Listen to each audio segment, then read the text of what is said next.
guys, what's up? Today I'm going to be doing a different type of video. Today I'm going to be looking at 5-star reviews of my least favorite books. So these are books that I rated like a 1 to maybe not even a 2, maybe a 2. I saw a lot of people doing the reading 1-star reviews of my favorite books, but I was going to do that, but then I realized I'm not going to be a good person after I film that video. Like, I'm going to be very mad, upset. I don't want that. So I probably am going to still do that video, but today we're going to look at 5-star reviews of my least favorite books, which I think is going to be funny. It's gonna be funny. So let's start out. Before we start out this video, I do want to say that we all have different opinions. I might like a book that someone else doesn't like and vice versa, but that does not mean that their opinion is invalid. I'm not trying to discredit anything. I'm not trying to be mean. I'm just reacting to what you put forth on Goodreads. And yeah. We're just not going to take this seriously because I'm not taking this seriously. And just because you like this book is not going to make me like it anymore. Maybe. And, vice versa. You know what I mean? It's just like all fun and games. So I'm going to move to the side so I can put the review here and you guys can see as well. All right. So first book that we're going to be talking about is Priest by Sierra Simone.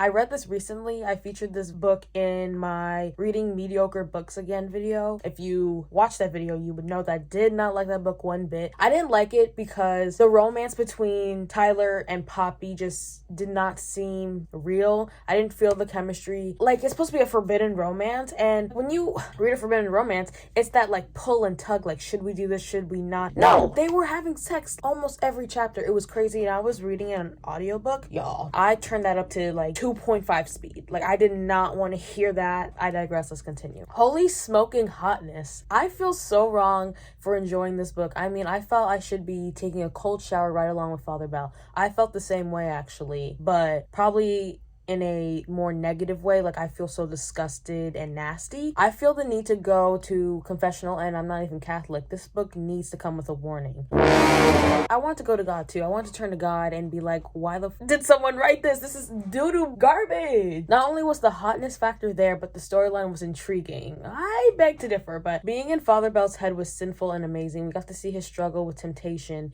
the need to control his feelings, the reason he became a priest, and his struggle to keep his vow to God and his church. I don't think he was struggling because he was repeatedly pounding Poppy's. It was a great read. I did not want to put it down, and I finished it in a day. Honestly, I wish I finished this in a day because then I wouldn't have had to go through the weeks of this being on my currently reading, going on to Audible and seeing that I still have like 4 hours left of the book. I just didn't like this book because it was majority just smut, and also he was like, my only healthy relationships involved like vanilla sex. What? Anyway, I don't like this man. Next, 5 Take Me to Church stars. Babe, don't bring Hosier into this. Don't bring the song into this. No, do not bring that powerful and rich song into this bullshit. Read the blurb. Enough said.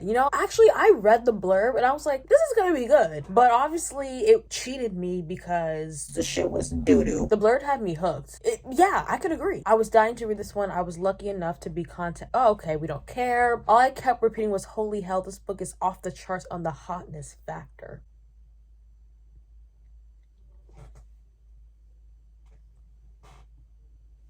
Okay. The storyline was fantastic. It's so different, so taboo. Definitely taboo, different, but in the most negative way possible. A priest breaking his vow of celibacy. But you would think that he would break his vow maybe like 50% into the book, maybe not on literal chapter 2. Right?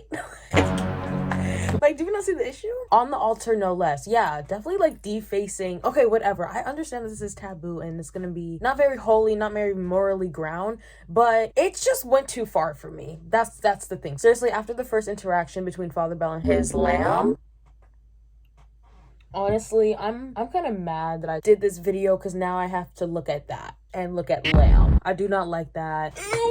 Next, whatever. You gotta take a break. I had to take a break too because I was just so shocked at how far it was going. Sierra's writing is fantastic. This was my first book and it won't be my last. Nice. Okay, next review. Now, aside from that hotness, the story itself is very, very complex. For me, it's a struggle between love and faith, For Tyler, a priest, he tries to justify his love for Poppy as a sin, a dark obsession. It is a long journey for him to realize his love is actually a gift from God. Okay, but I wouldn't even say that this man's in love. Like, they talked about their past maybe 1 or 2 times, and then he was like, I love her, I need her. After already pounding her back into the floor. Like, okay. I also like Poppy, she is wise. Even though she's a stripper.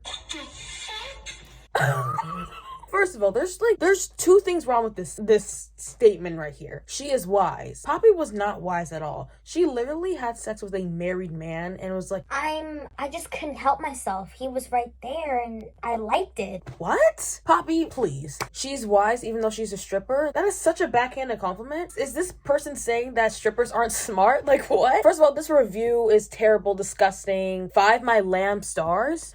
Honestly, how do you report a review? Next book, because we had enough of that. That was way too much. We have First Semester by QB Tyler. This is a little novella, and this is about a girl whose boyfriend, I think, cheated on her or broke up with her before she started college, and now she's in college, and she meets this guy at this bar through an app, and turns out the guy is her teacher. So, this book was garbage. I did not like it because, again, it was very insta-lovey, and I get it, it's a novella, but every single chapter they were having sex. That's not the issue for me. Well, it is an issue, but, like, the real substantial issue is that he was claiming to love her and they were claiming to love each other, but there was no dialogue, no really like building or development of the relationship that made me be like, yeah, they're in love. Yeah, they need to get married. Yeah, frick what everyone is saying. Who cares about the rules and the regulations against like student-teacher relationship? No, I did not like this. It did not make me want to do that. So let's read the first review. All hail QB. She has done it again. As always, QB pulls you in with her lovable characters.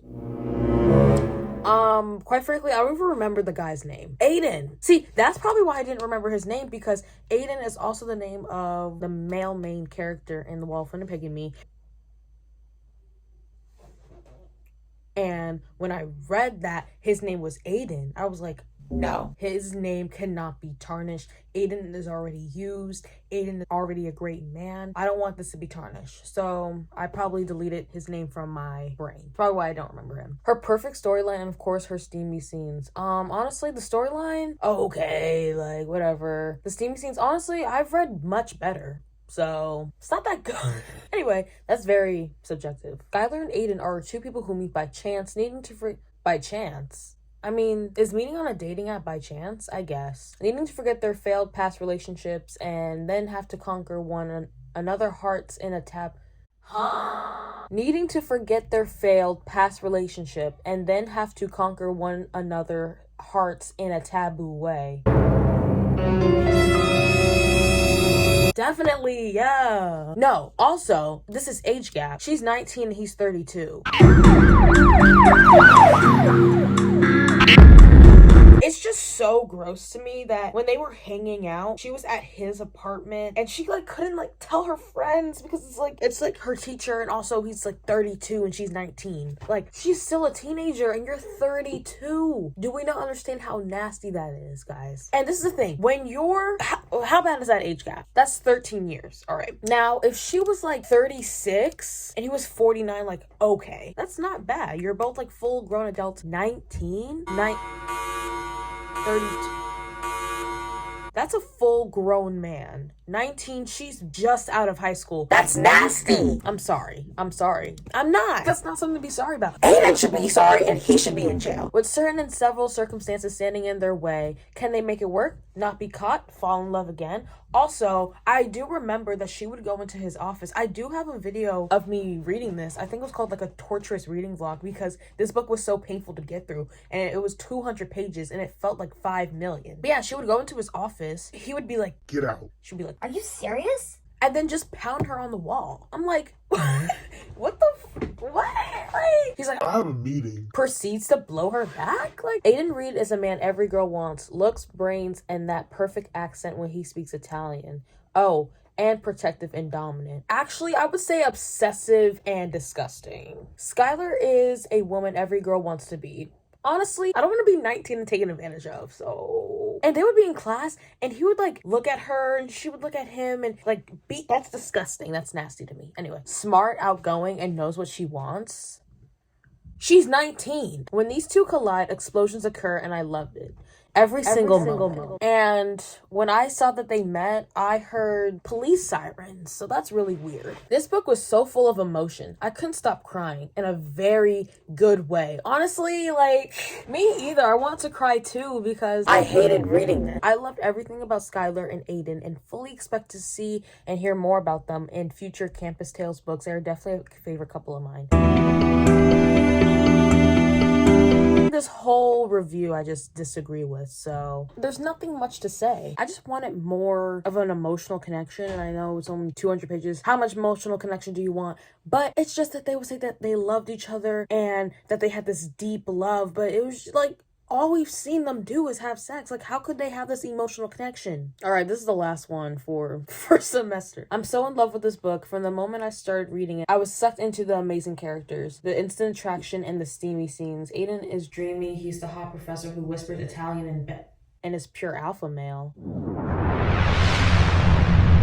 Skylar's beautiful and smart and goes after what she wants. I don't know.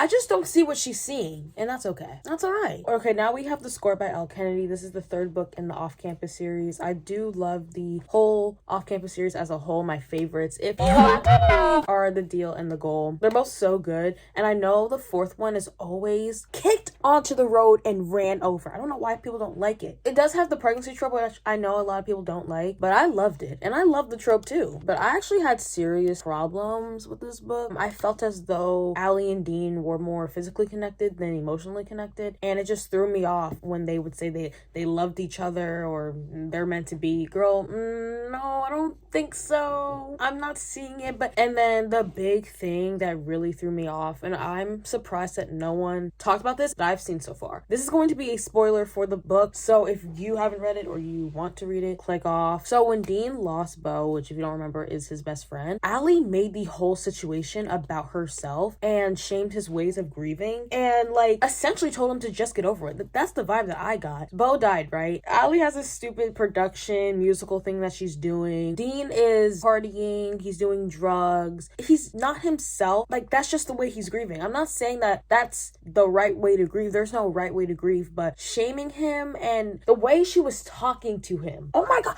yeah. Stop. Because Allie's mom died. She brought that up. Hold on. Okay, let me set the scene, right? Dean is partying. He's not in a sober headspace at all. I think he misses Allie's performance, some low-level, low-quality college production. She comes in mad. She sees the party. She's like, oh, absolutely not. Which is understandable. It's like, you're supposed to be at my performance. Why weren't you there? And you're here partying and doing drugs when you should have been with me, right? But then again, he is dealing with the loss of his best friend, okay? There is no right way to grieve. There is no timeline of this is that period, this is that period. If you're not here within that, like, there's no timeline on how to grieve. Okay, so she goes to him in the house. She brings up her mom. She was like, my mom died too, and I never acted like this. Allie, what? Allie, huh? I actually think I have the quote, the exact quote. I can cite what happened. This is it. Do you think you're the only one who's lost someone? I watched my mother die of cancer. I literally watched her wither away and die. You need to find a way to deal with your grief, but I can't be there anymore to help you. I'm not going to stand by and watch you stick your head in a ball because you're too afraid to face the pain. I'm done. Okay, like, I just don't understand, like, leaving your boyfriend when he obviously needs help. You need to grieve in a different way. Like, but shaming him for it and then just being like, I'm leaving you because you're not grieving right. What? Allie, you're not a good person. And quite frankly, actually, why don't you leave? Because you're not a good person. Hold on. Guess what, Dean? People die. It wrecks me that Bo is gone. It fucking wrecks me, but you can't just drink all the pain away. Like, okay, you can't drink all the pain away. But she's like, guess what? People die. You don't say that. You don't say that to a person. All right. We understand that Allie is the most disgusting, worthless, unvaluable, nasty person. Let's get into the reviews. The girls that get it, and the girls that don't. Babe, I guess I don't get it because Allie is garbage. This one, I just wanted a section of the review because I had something to say about what this girl said. I have to say I loved Dean. I loved him. He was hilarious and vulnerable, cocky and sensitive, self-centered and kind. God, that is a lot of traits. He was the perfect character. I don't think think so. Even though he came from wealth, he didn't have a horrible childhood. Huh? Is this person saying that to be wealthy? What? Y'all, what reviews did I screenshot? His parents were terrific. He had a normal life. He is definitely BBF material. What's BBF? Best boyfriend. Best boyfriend material. Okay. Next. I don't read much new adult because oftentimes, all too often, as the young adults deal with coming of age issues, the characters are not complex, or they complain and are full of self-pity. I can agree with you because that's what Allie is. Sometimes the storyline drags and the characters spend an overwhelming amount of time dwelling on their issues. What I love about this book and series is that not only are the characters funny and endearing, but they're also smart. They deal with real life issues in a really sick way. Some of them more toxic than others. The deal and the score are in a grudge match to see who wins. Best Elle Kennedy book I've read. There are so many funny parts in the score, but I felt Elle Kennedy took us to a new emotional place with the score. Absolutely, because there's death and there's other factors that make this relationship in this book just different from the rest of the series, even the one after it. But I think this also opens up a conversation of how to deal with someone who has lost someone, you know what I mean? Comparing the way you grieved your mother to the way that Bo is grieving Bo. What? What? To the way that, I almost called him John, to the way that Dean is grieving Bo. That's not good at all. That's not healthy at all. As a friend, as a girlfriend, whatever. That's not what a good human does. Like, what? That's like comparing trauma. Wait, what? They're both bad circumstances. This one I also screenshotted a part of because they start going into how cute Dean is. No, I don't need to hear that, babe. Damn it. I love this book. I wouldn't change a thing. The score was laugh out loud funny. I was snaggling. What? I love seeing Big Dean grow and change and fall on his face in love. Allie's my kind of lady. She's simply fantastic. Dean and Allie were perfect together, and I can't help but give a little shout out to little Dean. We don't need to read that. This book exceeded my expectations. Was I worried that Dean wouldn't live up to the hype? Kind of. But I shouldn't have worried because Elle Kennedy is the bomb. I think I love her. Girl, what are these words? I'm totally addicted to this series, which has quickly become my favorite to read. Elle Kennedy, please, please, please do not stop writing with Tucker's books. Keep writing these fabulous books. Honestly, I agree. I had such a great time overall with the off-campus series, and I'm going to read the Briar U series sometime in the future. But me personally, I did have high expectations for this book because everyone was saying The Deal and The Score are like the top two, like those are the best books. I'm not seeing it. I think maybe I've gotten a different copy because obviously no one is talking about this. I look at the reviews, I look at the 1-star, look at the 2-star. The 5 stars aren't gonna have that. They're gonna be like, oh my god, Dean. But yeah, I look at the reviews and no one's talking about the way that Allie was talking to Dean at this very vulnerable time of his life. And I don't like Dean. And I don't like Allie. But Allie doing that to Dean is absolutely disgusting to me. I digress. But yes, I also had high expectations and they were punched through the wall. They bombed and stomped on, doo-dooed on, ran over on, shot at. But yes, this is the end of the video. This was interesting. I'm not as mad as I would have been if I would have done the reading 1-star reviews of my 5-star books, because my 5-star books are literally my babies. Those are my children. Those are literally pieces of me in literature. Like, I couldn't withstand that. Like, that's torture. Why would I want to do that to myself? But yeah, I'm gonna do that video next though. Yeah, I hope you guys enjoy this video and I'll see you in the next one. See you in the next one, maybe. Who else is gonna be in the next one?